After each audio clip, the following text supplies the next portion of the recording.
હવે આપણે જોઈએ સંક્રાંતિ ધાતુઓના લેટિસ બંધારણ અથવા તો સ્ફટિક બંધારણ. તો ભાઈ સંક્રાંતિ ધાતુઓ નિયમિત સ્ફટિક રચના શા માટે ધરાવે? તો આપણે જોઈએ કે ભાઈ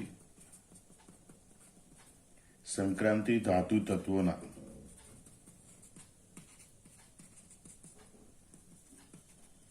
પરમાણુ એકબીજા સાથે પ્રબળ ધાત્વિક બંધથી અથવા તો ધાત્વીય બંધથી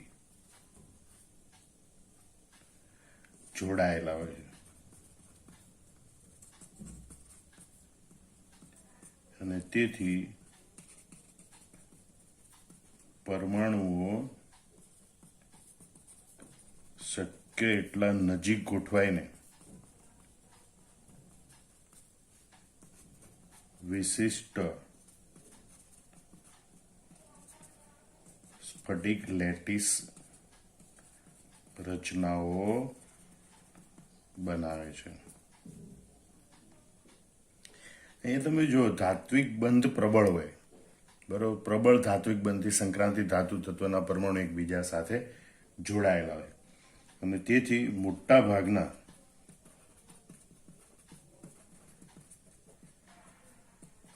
સંક્રાંતિ ધાતુ તત્વો એ અતિ સંવૃત્ત સંકુલિત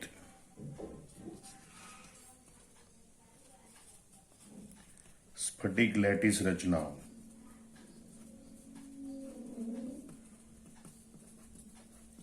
જેવી કે બીસીસી, એચસીપી, સીસીપી ધરાવે છે. એટલે મોટાભાગના સંક્રાંતિ ધાતુ તત્વો જે બીસીસી, એચસીપી અથવા તો સીસીપી રચનાઓ ધરાવે અને એટલે જ આ બીસીસી, એચસીપી, સીસીપી રચનાઓ છે એને ઘણી વખત ધાત્વી સ્ફટિક રચનાઓ પણ કહેવામાં આવે છે, કારણ કે મોટાભાગે આ રચનાઓ ધાતુ તત્વોમાં જોવા મળે છે.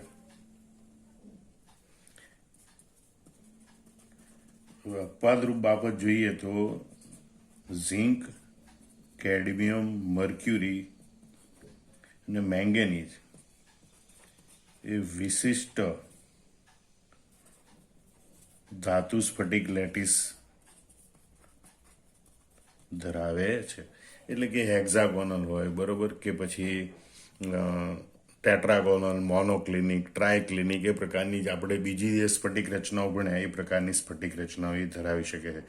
એ અપવાદરૂપ ઘટનાઓ છે. ઝિંક, કેડમિયમ, મર્ક્યુરી, મેંગેનીઝ, બરોબર, એ વિશિષ્ટ પ્રકારના અન્ય સ્ફટિક લેટિસ બંધારણ ધરાવે છે. હવે આપણે પર્યાયો ઝડપથી જોઈ લઈએ. આ BCC body centred close packing એટલે કે અંતઃ કેન્દ્રિત ઘન સંવૃત્ત સંકુલિત લેટિસ બંધારણ, ટૂંકમાં અંતઃ કેન્દ્રિત ઘન રચના છે, બરોબર. એચસીપી એટલે હેક્ઝાગોનલ ક્લોઝ પેકિંગ એટલે કે ષટકોણીય સંવૃત્ત સંકુલિત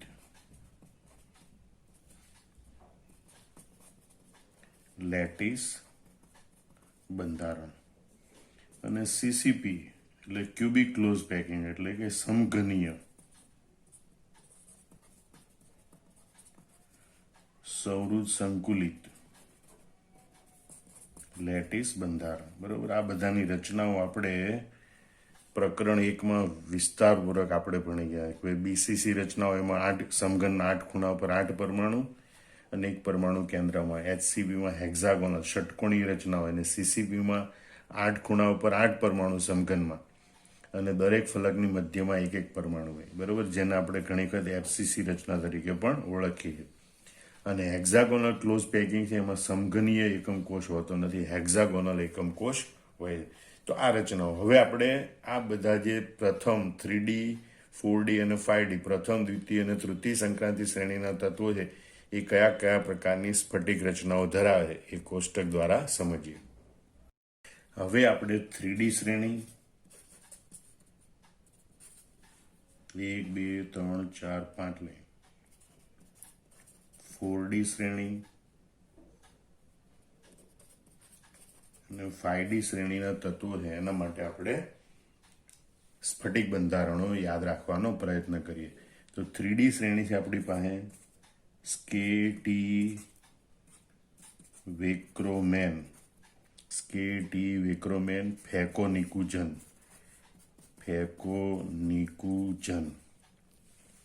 બરોબર. આ આપણી પાસે પ્રથમ 3D સંક્રાંતિ શ્રેણી છે અથવા તો પ્રથમ સંક્રાંતિ શ્રેણી છે. બીજી શ્રેણી છે વાય ઝેર નીબી, મો ટક રૂ રો પે પડી એજીસી સીડી અથવા તો એજીસી કેડી, બરોબર. વાય ઝેર નીબી, મોટકરૂ, રોડ પે પડી એજીસી કેડી. અને પાંચમી શ્રેણી છે લા હફતા ટંગ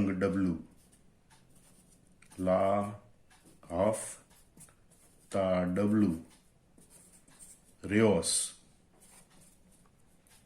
ઇરુપતિ ગોલ્ડમર, ગોલ્ડ અથવા તો અવહગજી અથવા તો ગોલ્ડમર, ગોલ્ડ અને મર્ક્યુરી. લા હપ્તા ટંગ ડબલ્યુ રેઓસ ઇરુપતિ અવહગજી અથવા તો ઇરુપતિ ગોલ્ડમર. તો આ રીતે હવે અહીંયા આપણે આને જે ભાગ પાડવાના છે આ પ્રમાણે ભાગ પાડીશું કે ભાઈ આ પહેલા સમૂહ 3 અને સમૂહ 4ના તત્વો, પછી સમૂહ 5 અને સમૂહ 6ના તત્વો, સમૂહ 7 અને સમૂહ 8ના તત્વો, સમૂહ 9, 10, 11ના તત્વો, બરોબર, અને સમૂહ 12ના તત્વો. તો અહીંયા તમારે જે યાદ રાખી લેવાનું છે કે આના માટે તમારે યાદ રાખવાનું છે બીસીસી એચસીપી. પહેલા એચસીપી યાદ રાખવાનું, પછી કૌંસમાં યાદ રાખવાનું બીસીસી, બરોબર.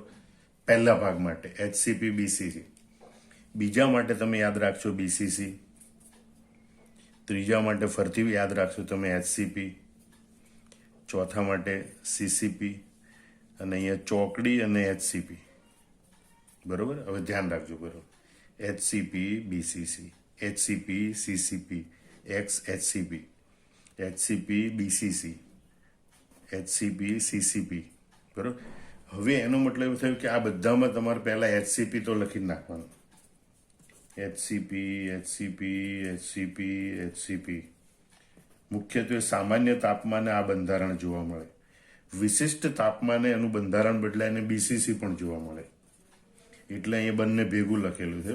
પહેલા, ત્રીજા અને ચોથા સમૂહના તત્વો માટે scandium, titanium, yttrium, zirconium, lanthanum, hafnium, HCP BCC.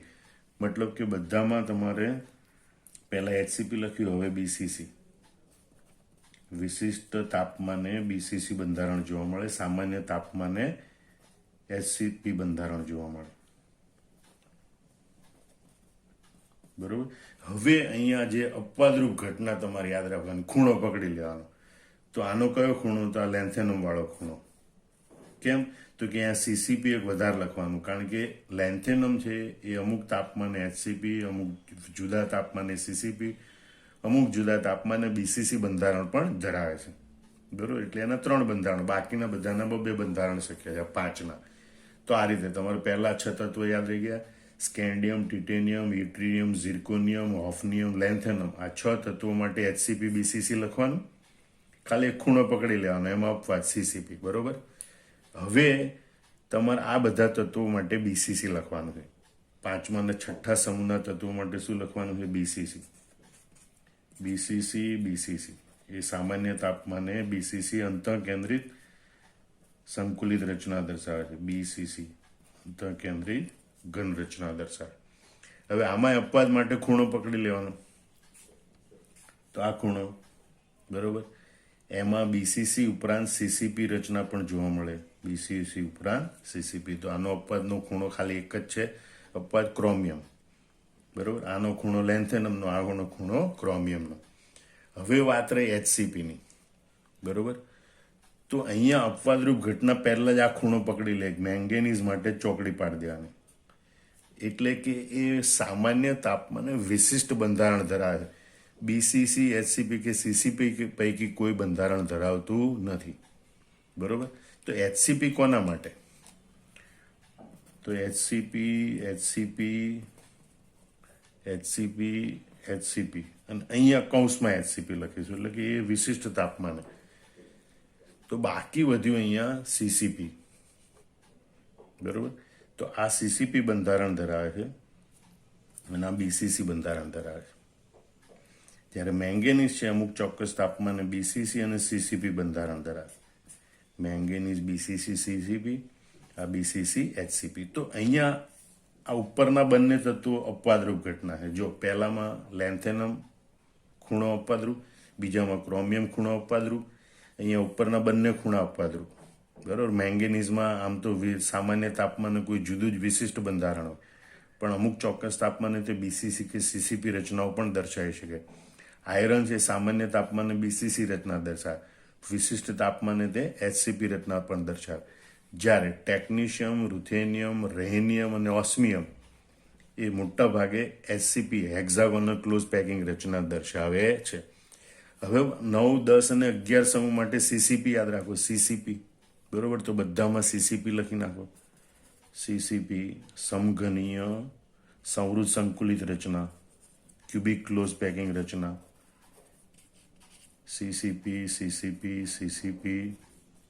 CCP આમાંય ખૂણો પકડી લો, આ ખૂણો કોબાલ્ટ વાળો. બરોબર. એ સીસીપી ઉપરાંત એચસીપી રચના પણ ધરાવે.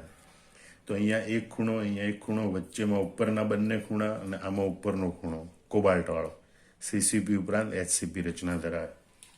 હવે આની વાત કરીએ તો ઝિંક, કેડમિયમ કે મર્ક્યુરી એ કોઈ વિશિષ્ટ બંધારણ ધરાવતા નથી.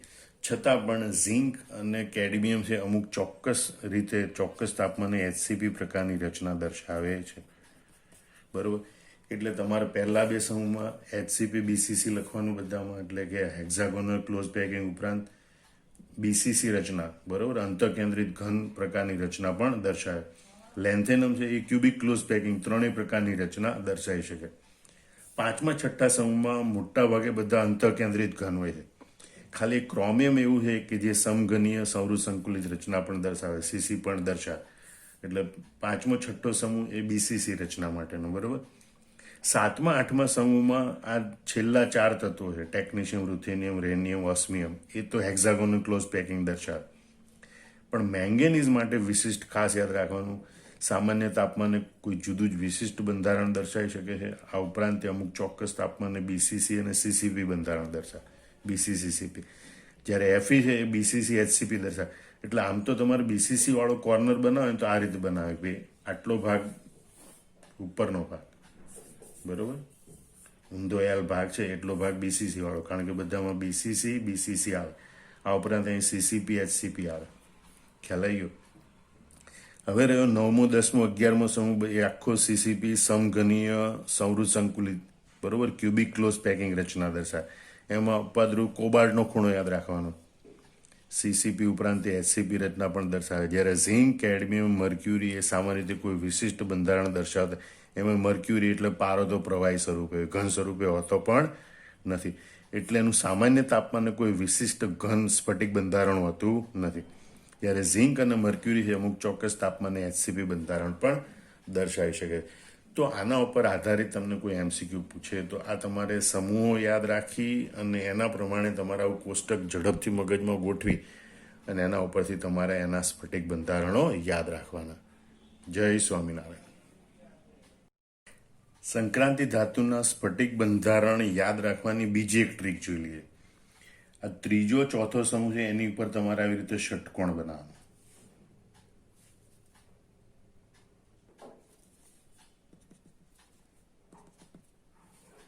ષટકોણ એટલે હેક્ઝાગોન.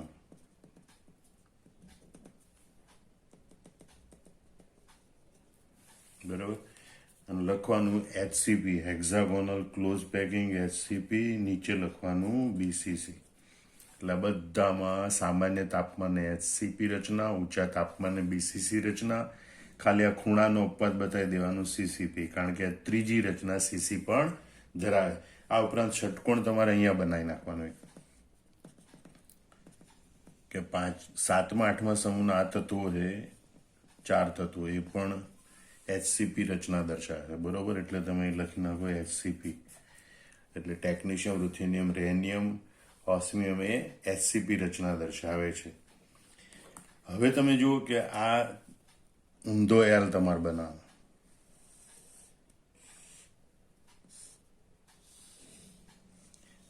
આ ઊંધા એલ વાળા બધા ઉપર લખવાનું બીસીસી. અહીં શું લખવાનું? બીસીસી. અપવાદરૂપ ક્રોમિયમ, મેંગેનીઝ અને આયરન છે, બરોબર ભાઈ. ક્રોમિયમમાં ઉપરાંત કઈ બીજી રચના હોય? સીસીપી. મેંગેનીઝની આપણે વાત કરીએ તો ભાઈ મેંગેનીઝ એના માટે ચોકડી લખવાની, એટલે કે વિશિષ્ટ બંધારણ ધરાવે છે, બરોબર. આ ઉપરાંત મેંગેનીઝ છે ઊંચા તાપમાને બીસીસી, અહીંયા બીસીસીમાં છે બીસીસી અને સીસીપી રચના પણ દર્શાવે. આ એક યાદ રાખવાનું. આયરન માટે તો આયરન માટે એ બીસીસી રચના દર્શાવે છે, પણ વિશિષ્ટ તાપમાને તે એચસીપી રચના પણ દર્શાવે છે.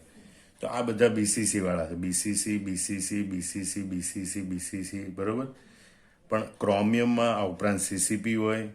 મેંગેનીઝમાં આમ તો સામાન્ય તાપમાને કોઈ વિશિષ્ટ બંધારણ નથી, છતાં અમુક ચોક્કસ તાપમાને તે બીસીસી અને સીસીપી રચના દર્શાવે. આયરન સામાન્ય તાપમાને બીસીસી રચના દર્શાવે, ઊંચા તાપમાને તે એચસીપી રચના દર્શાવે છે. હવે આપણે વાત કરીએ આ 9મા, 10મા, 11મા સમૂહમાં, બરોબર. એ સમઘન સમૃદ્ધિ સંકુલિત રચનાઓ એટલે સીસીપી. એટલે આની ઉપરથી બોક્સ બનાવીને સમઘન બનાવવાનું, બરોબર. આ રીતે બનાવીને લખવાનું સીસીપી, બરોબર. એટલે કે આ બધા તત્વો છે કઈ રચના ધરાવે છે? સીસીપી રચના ધરાવે. એમાં ખાલી કોબાલ્ટ છે એમાં ઊંચા તાપમાને તે એસસીપી રચના દર્શાવે છે. જ્યારે તમે અહીંયા ઝિંક, કેડમિયમ, મર્ક્યુરી, તો ઝિંક, કેડમિયમ, મર્ક્યુરી એ કોઈ વિશિષ્ટ બંધારણ ધરાવે. એમાં મર્ક્યુરી છે તો પ્રવાહી સ્વરૂપે છે, એનું કોઈ સ્ફટિક બંધારણ હોતું નથી. પરંતુ અમુક ચોક્કસ તાપમાને ઝિંક અને કેડમિયમ એચસીપી રચના દર્શાવે. હકીકતમાં તે વિકૃત એચસીપી રચના દર્શાવે, બરોબર. એટલે આ હેક્ઝાગોનલ ક્લોઝ પેકિંગમાં આપણે આ દોરી શકીએ, બરોબર. તો આ રીતે પણ તમે આ કોષ્ટક છે ટૂંકમાં યાદ રાખી શકો છો.